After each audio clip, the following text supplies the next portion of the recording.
Hey folks, how's it going? It's Matt. Hope you're having a wonderful day. Thanks for joining me on this little drive along with Matsimus today. We're unfortunately having to work on a weekend, which sucks. You know, it is what it is. The pleasures of being in supervision and management, I guess.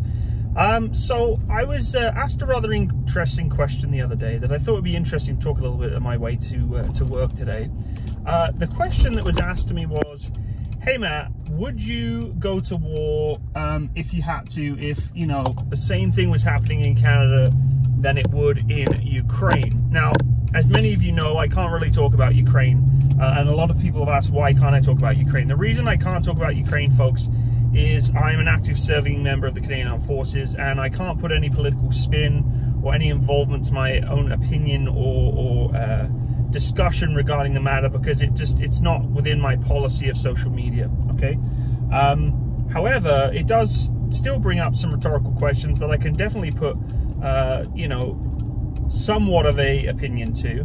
And this question really took me off guard a little bit, because, you know, a lot of people asked me in the past prior to the Ukrainian conflict, you know, hey Matt, if there was an operational deployment similar to that of Afghanistan, you know, where it's not really your country, you're going to do whatever peacekeeping or war fighting, whatever it may be in another country, would you still do it to this day? And most of the time I say no.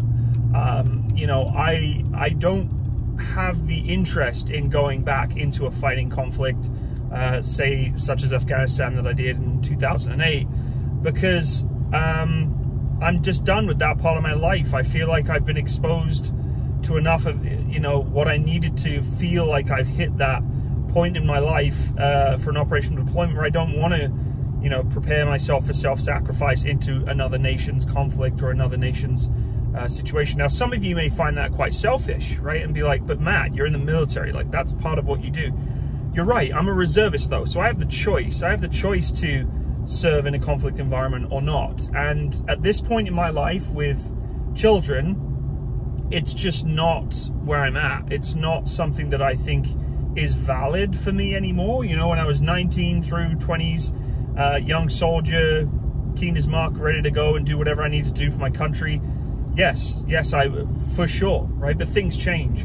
And this additional question though with Ukraine has made me reflect a little bit. You know, I know a number of people that I've spoken to, you know, from Ukraine that have been involved in the conflict. I've spoken to them, I've talked to them, real world experience. We're not talking about like buddy just goes over for a few weeks to get some PR, you know, signs out to be some soldier of fortune or mercenary, whatever it may be, and come back. We're talking about people who, like painters, artists, plumbers, carpenters, that are all of a sudden being pushed into a conflict that they want nothing to do with, but they're supporting their country.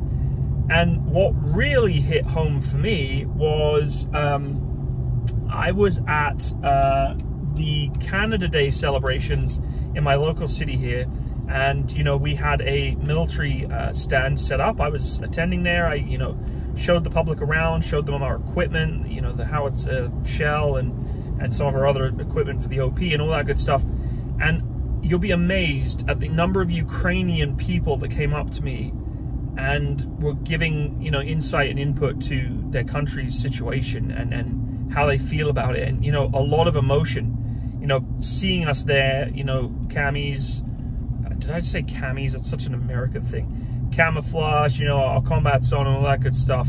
It definitely brought some emotion, and a lot of them were like, you know, thank you for what you're doing. And I kind of had some self-reflection moments, said, well, I'm not really doing much at all. I'm a reservist, I'm in the artillery, I'm playing with 105mm howitzers, you know, I'm supporting, training younger troops who could deploy to places like Latvia and things like that, but I'm not really doing anything. And it hit home to be like, wow, like if this was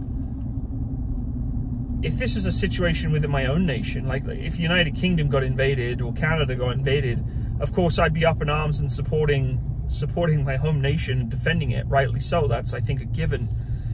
But it really does make me think recently, like, wow, like these people are going through absolute hell right now, and there's not a huge amount that I can do about it. You know, I've done charity work, whether it be at my work and things like that, to try and support like things like the Red Cross, and that's really about as exposed I've been. But, you know, when that question is asked to me, it's like, hey Matt, you know, if it came to it, would you go support and fight in Ukraine?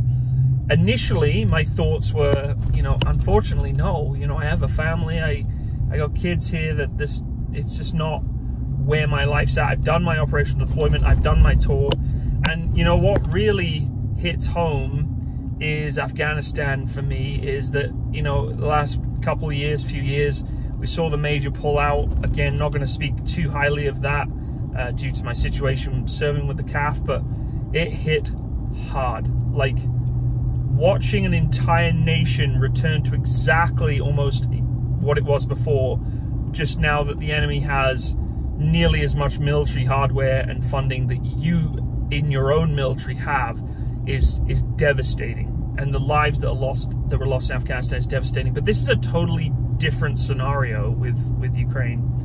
And it just sort of, you know, seeing those people in the public and seeing those people telling me their stories and hearing the things, and obviously seeing social media and the online and the news and stuff, it just made me recontemplate that decision. And part of me says that if there was an operational deployment where it came to it, and there was a deployment where there was a conflict that was involved with Canadian Armed Forces that I would be asked to do or go to as a volunteer, because I'm a reservist, my opinion's definitely, I think, changed. I don't think I can solidify that opinion and say that it's a fact that I would be that way, but it's pretty close,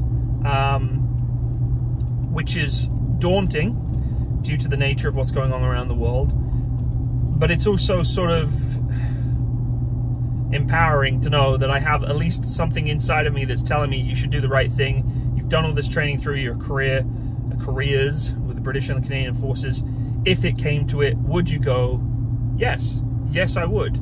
That's not to trump my own horn or trump my own trumpet, whatever they say. I'm just being dead straight because I keep getting asked the question via my subscribers or my friends, people I know. You as my following ask me a lot in the comment section. I've had a lot of instant messages on Facebook and Instagram and stuff. And I've had so many mixed answers that I've given people. But I think more and more I start being exposed to some of the realities of what's happening. It's like, no, actually, I think it is something that I would need to invest myself in. I mean, otherwise, what am I doing this for? What am I being a soldier for in reality, right? Yes, humanitarian aid, yes, avalanche control, all those things that can come up that I can support in the CAF, but the reality is that, especially in my trade, a combat trade, if it came down to it and there was a conflict that did occur on which Canadian Armed Forces were pulled into, my opinion is somewhat, I'd say, significantly changed since, you know, seeing and talking to those people from Ukraine on Canada Day. So just a little insight for you. I'm pretty much at work right now, so I'll leave you be. But thanks so much for watching, and hopefully if you have your own insight to this, I'd love to hear it in the comment section. Take care, guys. Bye-bye.